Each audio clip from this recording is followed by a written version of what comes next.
Welcome back to EDH Deck Building. I'm your host Demo, and this is 10 more cards that you should be putting in your Commander decks. I believe we're on episode 4. First up, Fadeaway. Fadeaway is an interesting card. It is sort of a pseudo blue board wipe. Obviously it's not actually a board wipe. So for each creature, its controller sacrifices a permanent unless they pay 1. If you happen to have a play group where you have a lot of green decks and a lot of, Avengers of Zendikars and stuff like that, this can really hose a guy. They don't have to sacrifice the creature. They can sacrifice a different permanent. If you time it right, it can really do some serious damage.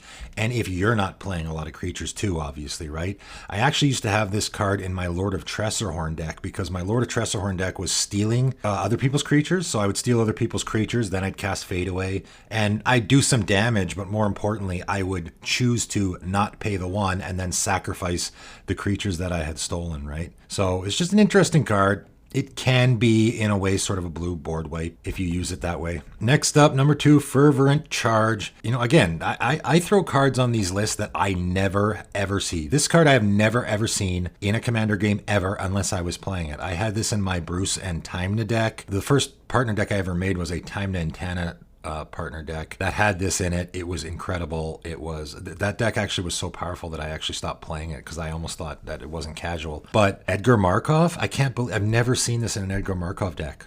Whenever a creature you control attacks, it gets +2/+2 until end of turn. That's so good. I don't know why. This seems like an auto include in an Edgar Markov deck because that's an aggro deck anyway. If you're playing any sort of aggro style in Mardu colors, this is so great. Coming in at number 3, Fiendish Duo. Again, another Game Night 2019 card. Mentioned some already. This one's really good. I have this in my Zerzoth deck because it is a devil, but it's just a great card. If a source would deal damage to an opponent, it deals double that damage to that player instead. So this is any source. It doesn't even have to be your source, right? If one of your opponents attacks another one of your opponents, they're going to take double damage from that. So this is fantastic. If you don't know these cards exist, this is a set that came out a couple of years ago, and it just, I believe, had 1 card from each color that are just really, really good in a multiplayer format. Next up, Force Field. I just did my Redain deck tech, and this card is fantastic in Redain. It's just a really good sort of Pillow 40 style of card that I've never seen anyone ever use it in a game. It is old, so I don't know. Maybe it's expensive. Maybe, I don't know. I don't really look into the prices of cards when I do these lists. I actually had a guy comment on the last one about Eladamri and how that's a $50 card or something. To me, the price of cards it's all relative, right? So for example, $50 might seem like a lot for some people, and other people that might not seem like a lot at all. Obviously there are cards that are worth thousands of dollars. So I don't get into price when I do these lists. I just throw these suggestions out there, and if you want to give them a try, go ahead. This one I think is just great.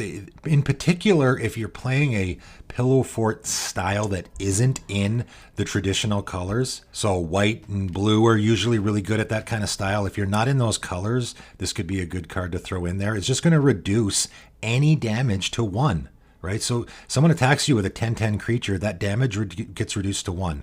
And this includes commander damage, right? If someone has a Voltron deck and they're attacking you with their giant commander and they're going to deal you 21 damage, you just reduce that damage to 1. This card seems really good. Next up, General's Regalia. So this is a card, I've used it in a deck before. I can't honestly remember which deck it was. But this in particular is fantastic in a Jared Carthelian deck. Some of these cards that I'm mentioning them specifically because they are good with a specific commander. This is fantastic in a Jared Carthelian deck, right? Because, assuming you have the Monarchy, first of all, they are not going to take the Monarchy from you, right? The next time a source of your choice would deal damage to you this turn, that damage is dealt to, right? So this is a replacement effect. Whenever you see the word instead, that's a replacement effect. So that damage is not going to get dealt to you. So it's going to save the Monarchy. They're not going to be able to steal the Monarchy from you. And then Jared's going to take the damage, which is going to make him bigger. So it does double duty in that deck. It's just fantastic in a Jared deck. But also, any commander where you,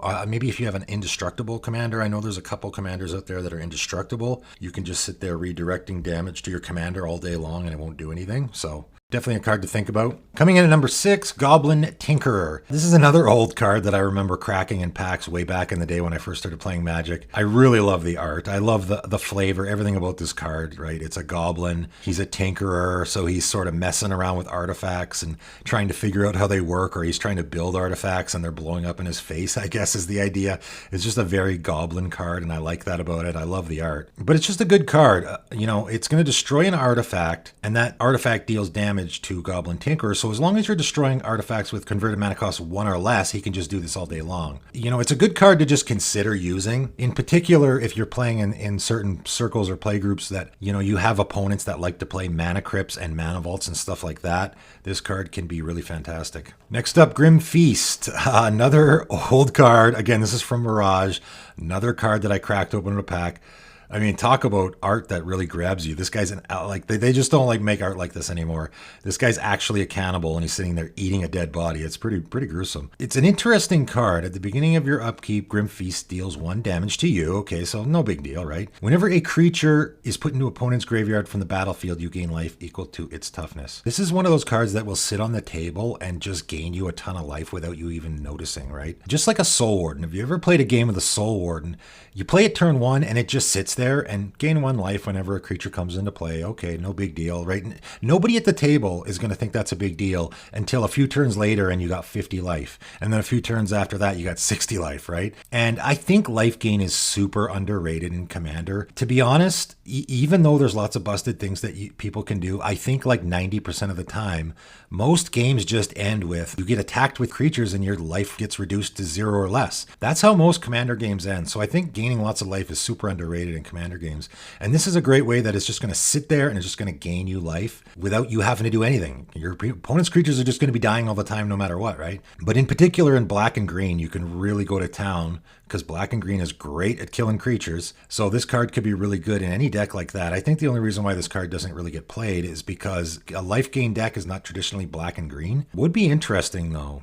Maybe Ikra, Ikra life gaining. Maybe something's brewing there. I don't know. Maybe revisit that one for later. Hecatomb. This is a really interesting one. I had this in my Name as One deck, and my Name as One deck, as I've mentioned in the past, really focuses on getting Urborg and Cabal Coffers into play so that I can cast my Name as One because it's the most expensive commander in the format. And I thought, why not take advantage of having the Urborg in play, which makes all my land swamps, makes everyone's land swamps. I always like to have a secondary strategy in all my decks. So I started looking at ways that I could take advantage of all the swamps. I came across this and I was like, man, this is incredible. All your swamps become pingers? That's ridiculous. However, the price was a bit high. Like sacrifice 4 creatures when it enters the battlefield. That's a bit much.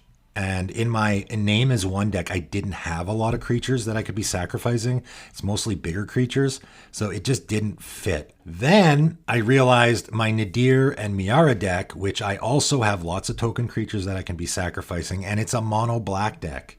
So there it fit perfectly because sacrificing 4 creatures was easy and the payoff was huge. Being able to tap all my swamps to deal damage, man, that's powerful. If this thing can stick on the table for a few turns, you're just going to be killing creatures. You're going to be pinging your opponents.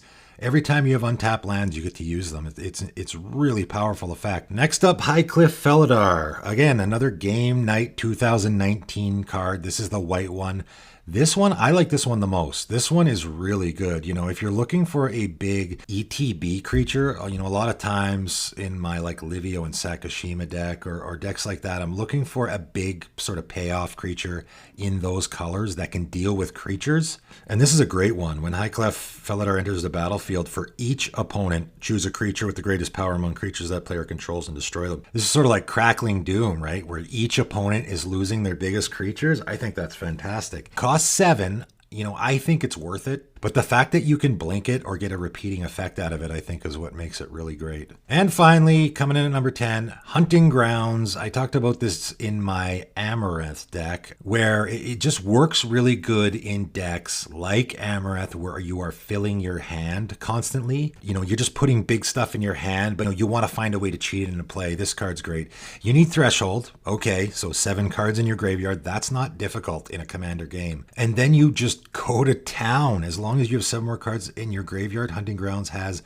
whenever an opponent casts a spell, you put a creature card from your hand on the battlefield. That's so powerful. I mean, if you're playing any deck in these colors that just has a lot of big creatures, this is totally worth it. I mean, it doesn't even have to be a big creature. It can be an Eternal Witness. Just putting an Eternal Witness from your hand into play at instant speed for free is pretty good, right? Again, when I was talking about In Search to Greatness, both of these cards work really good in a Sisay deck, I think. In a Sisay deck, you can respond, right? So what you can do is your opponent casts a spell. Let's assume you have Threshold. Your opponent casts a spell and the trigger, the Hunting Grounds trigger, goes on the stack, and you can respond with the Sisay by tapping it and going and getting an Avacyn out of your deck or some other busted creature, right? You put it in your hand, and then the Hunting Grounds resolves, and you put the Avacyn directly into play. Super good in that deck. Again, another card that I have never, ever seen in a game. In this particular top 10, I don't think a single one of these cards I've ever seen in a Commander game, except for when I'm playing it. Just cards that I think people should give a try. Hope you enjoyed this video. Thanks for tuning in.